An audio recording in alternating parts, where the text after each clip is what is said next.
Тројца од владеачката коалиција и двајца опозиционери на лидерската со фокус укинување на техничката влада и за реформските закони. На маса седнаа премиерот Мицкоски, генералниот секретар Назнам Минчев, градоначалникот на Тетово Касами, првиот интегративец Ахмети и преседателот на Левица Пасиев. Столчето резервирано за преседателот на СДСМ Венко Филипче остана празно. Далиборка Демјанска ја следеше средбата во клубот на пратеници. Далиборка, дали и што е договорено на лидерската? Да, Весна, постигнат е консензус околу изборниот законник, односно да се донесе сосема нов изборен законник најдосна до јуни. Околу модалитетите и содржината на тој нов изборен законник ќе се разговара дополнително, ќе има средби на ниво на пратеници во собранието, на пратенички групи, исто така и на министерско ниво. Оваа денешна лидерска средба од сите учесници беше оценета како многу конструктивна, како што се изрази председателот на Левица Димитар Пасиев, изненадувачки конструктивна. Во однос на техничката влада, најверојатно таа ќе биде укината, но по следните парламентарни избори. Договорено е и за ова да се разговара на ниво на пратенички групи, исто така и на ниво на партиите. Во однос на останатите барања со кои дојда особено лидерот на ДУИ Али Ахмети за примена на Бадентеровиот принцип и при постапувањето на судиите во Уставниот суд, исто така при изборот на влада, се договориле тие двајцата повторно да се сретнат, односно Ахмети и Мицкоски, да имаат тет-а-тет средба на која ќе разговараат за можноста нешто од ова да биде усвоено.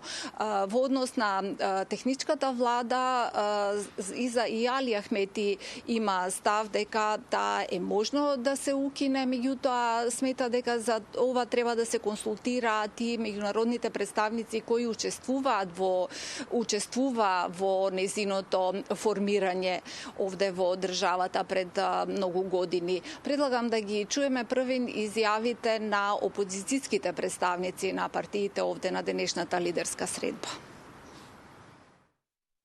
Дела што одискутува прашањето за изборниот законник, за предлогот за една изборна единица, предлог за кој што ние не сме против, меѓутоа ние сме за решението една изборна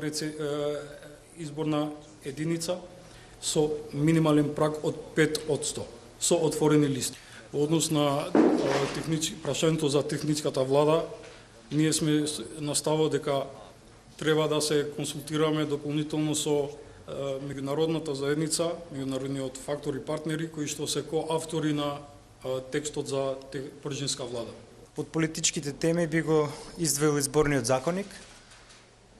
Начелно е договорено до крајот на пролетта, значи некаде јуни месец да се донесе нов изборен законник. Се дискутираше за модалитетите. Една изборна единица со или без изборен цензус, отворени или затворени листи, и комуникацијата ќе продолжи на ниво на координатори на пратенички групи во собранието со некои од министрите во влада. Своји барања секако имале и партиите од власта кои беа денеска присутни. Од Вреди беше представник Билал Касами, исто така од Знам наместо Максим Димитриевски, за кого кажа дека денеска имал договорени веќе средби во странство. Пратеникот Бобаран Карапејовски излезе со став дека да, и тој е за укинување на техничката влада, но бараат и отворени листи. Предлагам да ги чуеме и нивните ставови.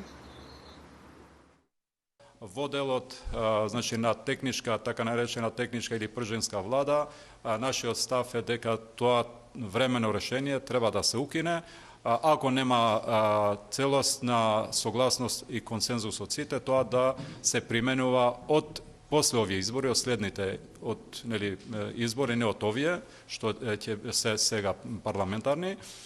Исто така што се однесува до изборниот законник, се отворија неколку теми.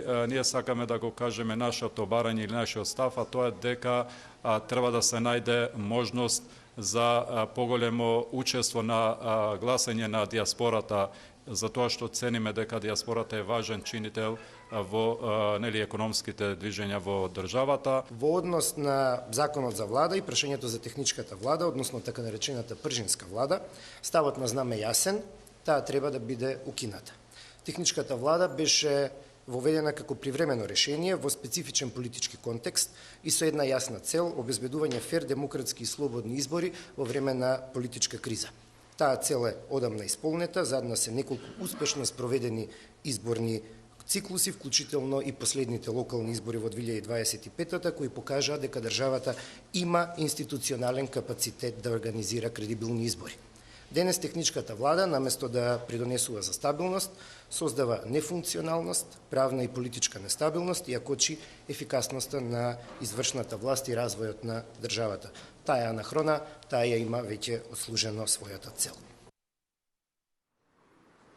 Последен денеска се обрати премиерот кој кажа дека имале плодна и конструктивна дискусија и дека се договориле за итните прашања да се најдат решенија, додека за останатите да се одржат дополнителни средби. Да го чуеме и него. Голем дел од отворените прашања се отворија. За делот, би рекол, за поголем дел од тие отворени прашања имаме исто мислење. Имаме заеднички јазик, за дел нормално дека позициите ни се разликуваат, но она кое што за мене е важно е дека преку една ваква дискусија во која што сите чинители на оваа лидерска средба кои што беа присутни кажаа јавно пред вас новинарите и македонската јавност дека истата била конструктивна, за мене како организатор и претседател на владата представува навистина задоволство, затоа што македонската јавност, македонските граѓани во овој период на празници можеше да види едно поинакво однесување од политичките чинители. Едно зрело, конструктивно однесување кое што значи надминување на проблемите, а не создавање на проблеми. На лидерската средба не се појави единствено председателот на СДСМ Венко Филипче, кој ја одби поканата уште пред да биде испратена.